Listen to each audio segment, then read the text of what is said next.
Hello बच्चों, कैसे हो आप सभी लोग। आई होप आप बहुत अच्छे होंगे। तो आज की इस क्लास में, आज के इस लेक्चर में एक बहुत ही इंपॉर्टेंट चीज़ सीखने वाले हैं फिजिक्स में, क्लास 12 की।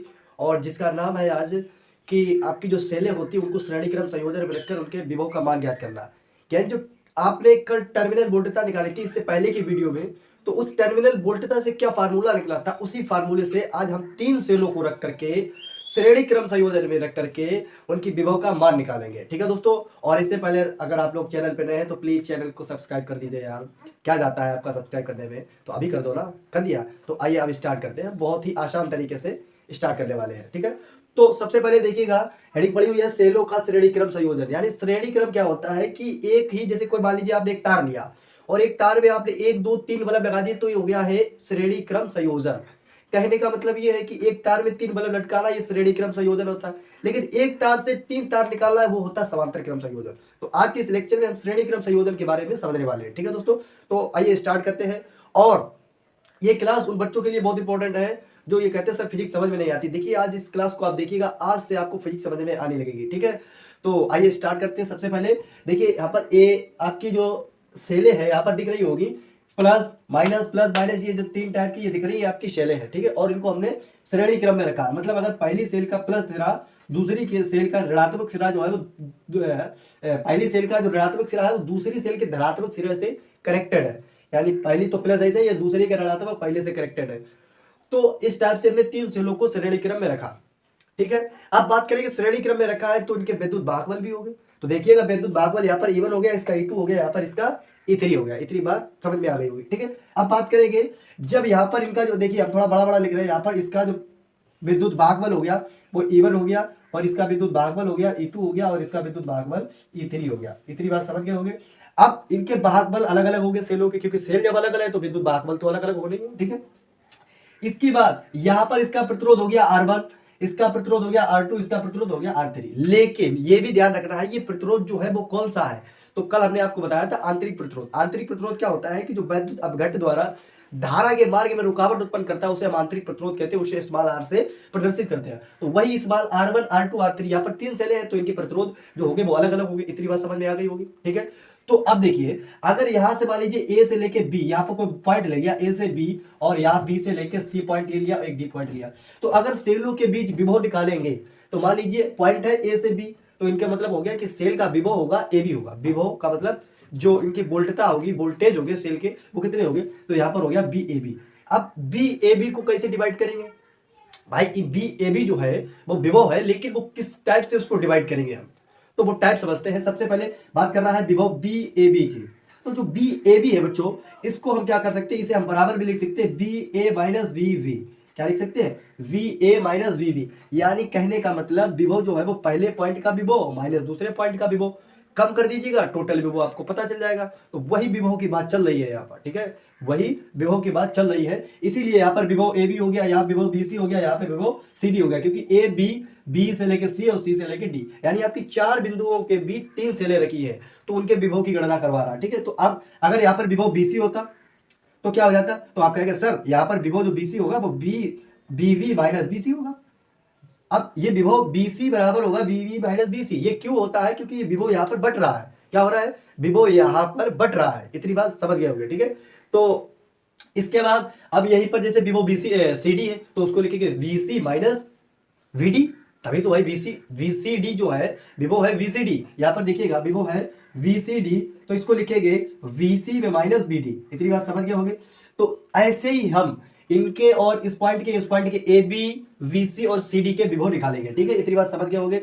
और उम्मीद है आप सभी को ये वीडियो अच्छी लग रही होगी, तो प्लीज एक लाइक कीजिएगा। ठीक है। तो आइए आप स्टार्ट करते हैं इसको। तो सबसे पहले हम देखेंगे ये चित्र बना है, इसकी भाषा क्या होती है। तो चित्र की भाषा देखिएगा, यहाँ पर कुछ नहीं लिखना है, बस आपको ये लिखना है कि माना 3 सेलें श्रेणी क्रम में रखी हुई है। कितनी सेलें हैं, 3 सेलें। यहाँ पर देखिए भाषा लिखे दे रहे हैं फटाक से, माना 3 सेलें श्रेणी क्रम संयोजन में रखी है, श्रेणी क्रम संयोजन में रखी है। ठीक है। किस क्रम में रखी है, तो श्रेणी क्रम संयोजन में रखी है। ओके, इतनी बात समझ में आ गई होगी। इसके बाद प्रत्येक सेल का विद्युत भागफल अलग अलग है। यहां पर लिखेंगे प्रत्येक सेल का विद्युत भागफल अलग अलग है। ठीक है, अलग अलग है। ठीक है। अब प्रत्येक सेल का विद्युत वाहक बल अलग है, तो मेरे भाई इसका प्रतिरोध भी तो अलग है, तो इसलिए इसका प्रतिरोध भी अलग है। तो यहाँ पर देखिए, तो इसका प्रतिरोध भी अलग है, तो इसका प्रतिरोध भी अलग है, प्रतिरोध भी अलग है, अलग अलग है। इतनी बात समझ गए होंगे। और इसमें एक चीज कॉमन होगी, और वो बच्चों क्या होगी, तो आप सभी को पता है, वो सर होगी धारा। क्योंकि धारा तो प्रत्येक सेल में उतनी हो बहेगी, तो इसलिए यहाँ पर धारा का मान जो होगा वो नियत रहेगा, कांस्टेंट रहेगा, बदलेगा नहीं, ये ध्यान रखिएगा। तो यहाँ पर जब इतनी भाषा लिख लेंगे, थोड़ी सी भाषा और जोड़ देनी है, और भाषा लिखना चाहे तो बहुत सी किताबों की भाषा है, तो हमें किताब की भाषा नहीं, मुझे वही चित्र की भाषा चाहिए, क्योंकि मुझे एग्जाम में ये भाषा रट के नहीं जानी है ना, रट के तो जानी नहीं है कि नहीं सर रट ली और वहां पर लिख दी जाके, ऐसा नहीं करना है बच्चों, ध्यान रखिएगा, समझ गए। तो इसलिए अब बात करने वाले हैं सबसे पहले सेल की टर्मिनल वोल्टता से, क्योंकि कल इसका फार्मूला निकाला था, तो उस टर्मिनल वोल्टता से चलेंगे। तो यहां पर लिखेंगे सेल की टर्मिनल वोल्टता से, सेल की टर्मिनल वोल्टता से, टर्मिनल वोल्टता से, ठीक है। जब सेल की टर्मिनल वोल्टता से बच्चों चलेंगे, तो आपको याद होगा कल की वीडियो में कि हमने एक फार्मूला निकाला था, और वो फार्मूला निकाला था V बराबर E में माइनस IR, यही निकाला था। तो B बराबर निकाला था E में माइनस IR, इतनी बात समझ गए होंगे, यही निकाला था। क्योंकि ये जो B बराबर E माइनस IR जो था, क्योंकि हमने ध्यान करो उसमें एक V बराबर IR जो था उसकी जगह पे B रखा था, और हमने ये भी बताया था कि जो B होता है वो E के B जो होता है वो E के इक्वल होता है। सेल का विद्युत वाहक बल और विभवांतर जो होता है वो आपस में बराबर होते हैं। अब ये सर क्यों होते हैं, तो हमने बताया था कि जब जितने वोल्ट से इलेक्ट्रॉन सेल में गति करेंगे, उतने ही वाहकों की संख्या होगी और उतना ही बल लगेगा, इतनी बात समझ गए होंगे। तो इसीलिए अब इसी फार्मूले से हम क्या करेंगे, चलेंगे, ठीक है। इसके लिए सबसे पहले विभव निकाला जाएगा AB के लिए, तो लिखेंगे सेल AB के लिए विभवांतर, यहां पर लिखेंगे सेल AB के लिए विभवांतर, ठीक है। स्टार्ट कर रहे हैं डेरिवेशन को, विभवांतर। तो सेल AB के लिए विभव क्या हो जाएगा, तो अभी आपने बताया था VAB, और क्या VAB को हम लिख सकते हैं VA माइनस VB, ये भी लिख सकते हैं ना। तो क्या हम VAB की जगह VA लिख सकते हैं, तो इसी को डायरेक्ट हम अब पुट करेंगे, ठीक है। तो यहां पर निकालेंगे विभव VA माइनस VB, और बराबर किसके होगा, तो अब E पर पहली सेल है, तो यहां पर क्या हो जाएगा, E1 हो जाएगा, और प्लस लगा या माइनस लगा, माइनस लगा है। I तो कॉमन हमने बता दिया, कांस्टेंट वैल्यू है, तो I तो ऐसी रहेगी। अब यहाँ पर R जो आंतरिक प्रतिरोध यहाँ पर कितना है, R1 है, इतनी बात समझ गए होंगे, और इसे बनाएंगे समीकरण नंबर A, ठीक है, इतनी बात समझ गए होंगे। इसके बाद दूसरी सेल होगी, वो कौन सी होगी, BC के लिए। तो यहाँ पर लिखेंगे सेल BC के लिए विभव, या सेल BC के लिए विभवांतर। तो जब सेल BC के लिए विभवांतर बच्चों निकालेंगे, तो ध्यान दीजिएगा BC के लिए, अब सर BC आ गया, तो BC का आपको जो वोल्टता है वो बांटनी तो आती है BV माइनस BC, यहाँ पर लिख देंगे VV माइनस BC, और बराबर क्या हो जाएगा, यहाँ पर दूसरी सेल है तो E2 हो गया, इसका आंतरिक प्रतिरोध R2 हो गया, तो माइनस IR2, इतनी बात समझ गए। इसे बनाएंगे समीकरण नंबर 2, ठीक है। इसके बाद अब तीसरी सेल होगी, वो क्या होगी, CD। तो यहाँ पर लिखेंगे सेल CD के लिए, सेल CD के लिए, दिख रहा होगा सभी को, सेल CD के लिए विभवांतर। तो जब सेल CD के लिए विभवांतर निकालेंगे बच्चों, ध्यान दीजिएगा, सेल CD के लिए विभवांतर निकालेंगे, इतना दिख रहा होगा, तो यहाँ पर निकालेंगे VC माइनस VD, और बराबर होगा इसकी, जब CD होगा तो इसके लिए सेल तीसरी होगी, तो E3 में माइनस IR3, और इसे बना देंगे समीकरण नंबर 3, इतनी बात समझ गई।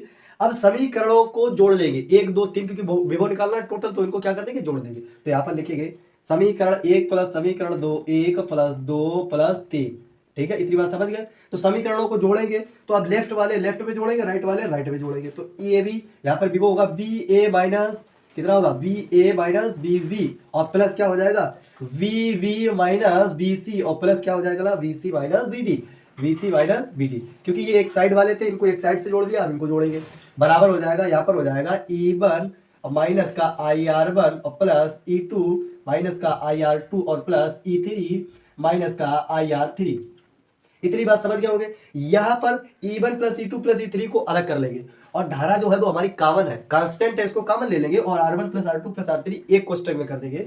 और यहां से देखो VB से VB कैंसिल, VC से VC कैंसिल, बचा क्या, VD, यानी BA में माइनस क्या बचा, VA में माइनस BD, और बराबर यहां से अलग कर लेंगे, तो यहां पर हो जाएगा E1 plus E2 plus E3, इतनी बात समझ गए होंगे, इतनी बात आप लोग समझ गए होंगे। और अब लगा देंगे माइनस, माइनस लगा तो यहाँ पर माइनस क्या हो जाएगा, आपकी धारा जो होगी वो कॉमन हो जाएगी, तो माइनस जब धारा कॉमन ले लेंगे तो यहाँ से बचेगा क्या, R1 plus R2 plus R3। इतनी बात समझ में आ गई होगी सभी बच्चों को। अब देखो यहाँ से E1 plus E2 plus E3, क्या ये E के इक्वल हो सकता है? बिल्कुल इक्वल हो सकता है। क्यों? क्योंकि E1 plus E2 plus E3 ये है 3 सेलों का, और टोटल निकालने के लिए टोटल होगा आपका E। ठीक है, तो यहाँ पर लिखेंगे, और ये जो विभव है वो ऐसे रहेगा BA माइनस BD बराबर, इसे लिख सकते हैं ई तुल्य। क्या लिख सकते हैं? ई तुल्य, और माइनस का आई ये रहेगा, और ये R1 plus R2 plus R3, इसे भी लिख सकते हैं टोटल R के इक्वल। किसके? R के इक्वल, तो यहाँ पर लिख सकते हैं R तुल्य। ठीक है, और यही हमारा डेरिवेशन था। आई होप आप सभी को समझ में आया होगा। अगर वीडियो अच्छे लगे तो प्लीज लाइक कीजिएगा, और अगर चैनल पे नए हैं तो प्लीज चैनल को सब्सक्राइब कीजिएगा। थैंक यू, धन्यवाद।